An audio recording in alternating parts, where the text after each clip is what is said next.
Hi guys, welcome to Lecture 1B, American Political Culture. So these are the topics that we're going to go over in the next few minutes. We'll look at what is political culture, what are different theories about who governs in America, how has America's population changed over the years, and what impact does that population change have on policy, and what are examples of American political ideologies. A lot of great information coming your way. So, political culture. This is commonly shared attitudes, beliefs, and core values about how government should operate. And there are lots of examples of American political culture. All these values that the population places on government. And perhaps top of the list is personal liberty. Next, equality, where everybody gets treated the same under the law, one person, one vote. Another example of American political culture is popular consent. Governments draw their powers from the consent of the governed. Although if a lot of Americans are not voting, does that threaten the value of popular consent? And majority rule. With a majority rule that's basically 50% plus one, only policies that collectively garner the support of a majority of voters will be made law. And another aspect of majority rule is that it avoids this tyranny of the majority, where whoever controls the majority in government will then trample on the rights of those in the minority, or will do things that only favor the majority.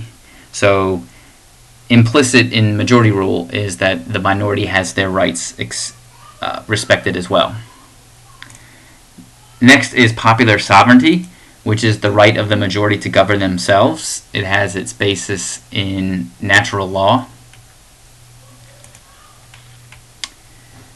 And then comes minority rights. All men are created equal. Also civil society. Society created when citizens are allowed to organize and express their views publicly as they engage in an open debate about public policy. The goal in a civil society is to create independent and politically active citizens. Individualism is another example of American political culture. All individuals are rational and fair. And then rule of law.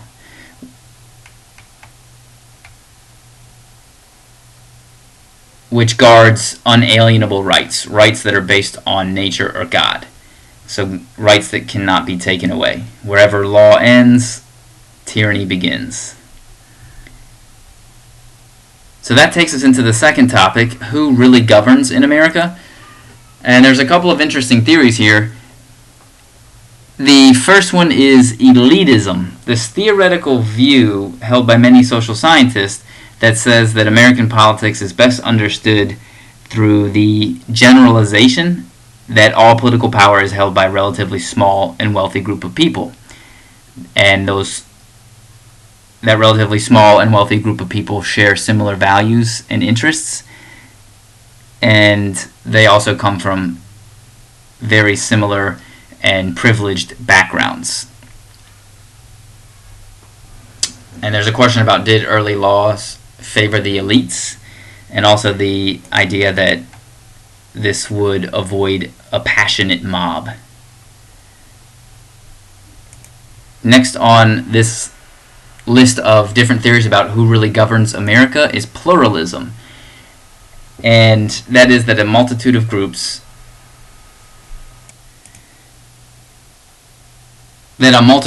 govern the United States. So those groups would include things like unions, trade associations, civil rights activists, business, financial lobbies, and those can be considered factions, a group with a distinct political interest.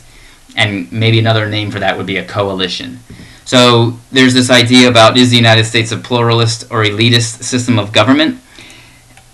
It's a really interesting question. It's a really interesting debate, and there's really no right or wrong answer to it. It's very opinionated. In a true democratic form of government, all types of individuals and groups compete equally, says pluralists, but elitists would say that really genuine power is held by the few, the privileged, the elite. So it's a very interesting debate. And there's another theory called hyperpluralism, this idea that groups are so strong that government becomes weakened.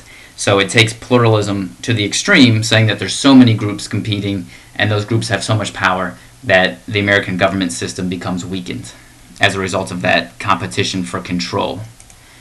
Another very, very important term in government is political efficacy, which is a basic measure of how well people understand and participate in government. How effective is your vote? Can you influence politics? If you think that your vote is very effective and that you can influence politics, then you have a high level of political efficacy. So high levels of participation mark polities or people, government, people who are controlled by government with high levels of political efficacy. Democracy cannot survive without an educated and participatory electorate. So it's essential that the American citizenry believes that they have a high level of political efficacy. Democracy is unthinkable without an electorate characterized by a certain standard of efficacy. That's a really, really important term. So, there have been huge changes in the makeup of the American people since the founding of the country. But despite all these differences, there are many universal beliefs among the American population. For example, this idea that the American dream is something that many, many people in the United States believe in. Many similar aspirations for themselves and their family. Many people would rather live in the USA than any other place in the world. People in the United States believe that democracy and education are very important. It's also important to remember that rapid change in the United States is not new, but the media, politicians, and citizens tend to focus on difference rather than similarity.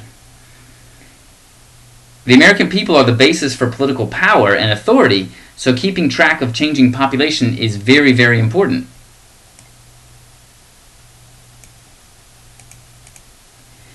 So, when the Constitution was ratified, the population of the United States was about 4 million. Presently, it's about 315 million. And with a population of 4 million, that meant that there was a ratio of about 1 representative for every 30,000 people. Currently, that number is about 1 representative for every 905,000 people, close to 1 million people. So maybe people are too far removed from the legislative process. Does the House of Representatives truly represent the American people now? Does it represent the people if there's that many citizens for 1 representative? That's a really, really interesting question. The demographics of the United States are constantly changing. It's much more racially and ethnically diverse than the country was at its founding. Although it's always been an immigrant country, Western Europeans fleeing religious persecution in the 1600s and 1700s, Chinese laborers with the gold rush in the 1850s, Northern and Eastern Europeans in the 1880s and 1910s. Major demographic changes have always influenced politics. Right now, currently, there's a growing Hispanic Latino population in the United States. But in addition to that, the population of the United States is aging. Life expectancy is increasing. Fertility rates are dropping. They're all changing. There's this term for graying of America, and that will have huge impacts on Medicare and Social Security. And perhaps one of the biggest generational groups in the United States are the baby boomers, who were born roughly from 1946 to 1964. And these groups are going to place and are currently placing a major strain on entitlement programs like Social Security and Medicare. There's also groups called Generation X and Generation Y, and those groups tend to have different political points of view as well. Families are changing in the United States. Families are typically getting smaller. There's changing roles within the family. The idea of what a breadwinner is changing. What a homemaker is changing. There's more single-parent households. And all those changes affect the kind of demands placed on government. So many Americans believe illegal immigration is a problem now. Some states have enacted policies about driver's licenses and other public services. But this is not the first time there's been an anti-immigrant sentiment in the United States. Know-nothings oppose Roman Catholics, the KKK, and Roman Catholics and Jews.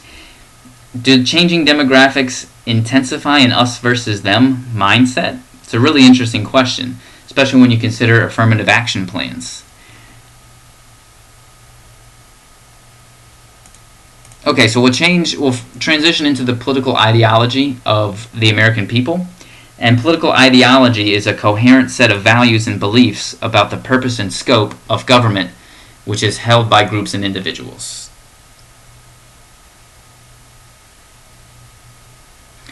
And the big examples in the United States are conservative, liberal, and increasingly libertarians. There's also moderates. There could be some liberal Republicans or conservative Democrats in the moderate category. But we'll begin our discussion with conservatives. So a conservative, by definition, is one thought to believe that a government is best that governs least, and that big government can only infringe on individual personal and economic rights. So one of the beliefs of conservatives is that less government is better, especially in economic regulation. Conservatives tend to favor local and state action over federal action. They emphasize fiscal responsibility. Conservatives believe that domestic problems like homelessness, poverty, discrimination are best handled by the private sector rather than government. Conservatives tend to be more church-going, and they tend to favor government regulation in personal areas like abortion and same-sex marriage.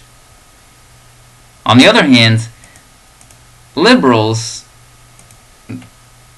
and here's the definition of a liberal, one considered to favor extensive government involvement in the economy and the provision of social services, and to take an activist role in protecting the rights of women, the elderly, minorities, and the environment.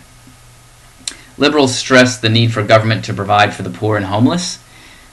Liberals tend to believe that the government should provide a wide array of social services, and liberals typically favor government being activist in regards to the rights of women, elderly, minorities, gays and lesbians, and the environment.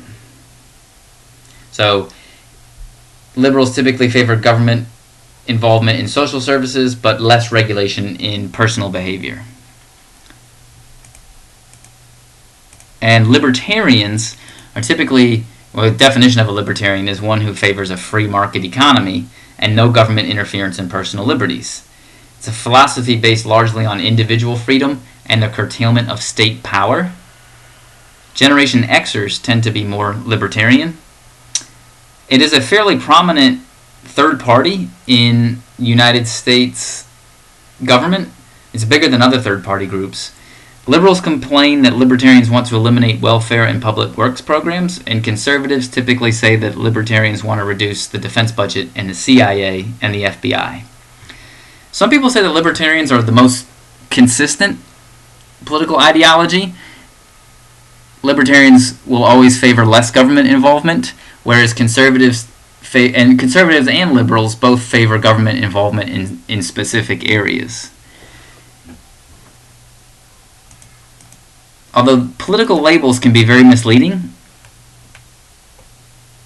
labels can be used to make predictions about political behavior, and people tend to take conservative stance on one issue and maybe a liberal stance on another. People can be liberal on social issues and conservative on economic issues, for example. And that's kind of what the goal of a political party is, to provide voters with clear-cut labels. But sometimes those labels can be misleading. And we'll finish up with current attitudes about government. The interpretation of the American dream has a huge role in what people expect from their government. The American dream is this American ideal of a happy, successful life, which often includes wealth, a house, a better life for one's children, and for some, the ability to grow up to be president. At the same time, the competition amongst news outlets to be the first to break a story leads to a focus on the negative, on the sensational, on the soundbite, and the extremes.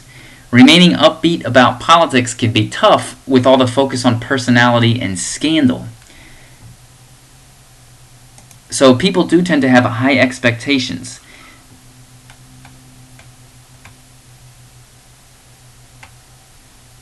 And there is a mistrust of politicians. It can be easy to see why people distrust politicians. There's countless examples of scandal, of cheating. But this is not true of most politicians. Most politicians are honest, hardworking, and they take pride in themselves being able to deliver government services. Voter apathy is a major issue in American government. Voter turnout, the rates tend to be low in the United States. Being too busy to vote is typically the number one excuse people give. But maybe people don't vote because they lack clear choices. Or maybe non-voting is a sign of contentment with how things are going. So perhaps the answer is to redefine expectations. It is becoming harder for politicians to please voters and to find a middle ground. Times of crisis can lead to great change. For example, the Civil War and slavery with the Civil War amendments, the Great Depression and the New Deal, Watergate and ethics laws, 9/11 and civil liberties limits. Maybe the government is continuing to evolve. Thank you very much for listening. Hope this helps. Good luck studying.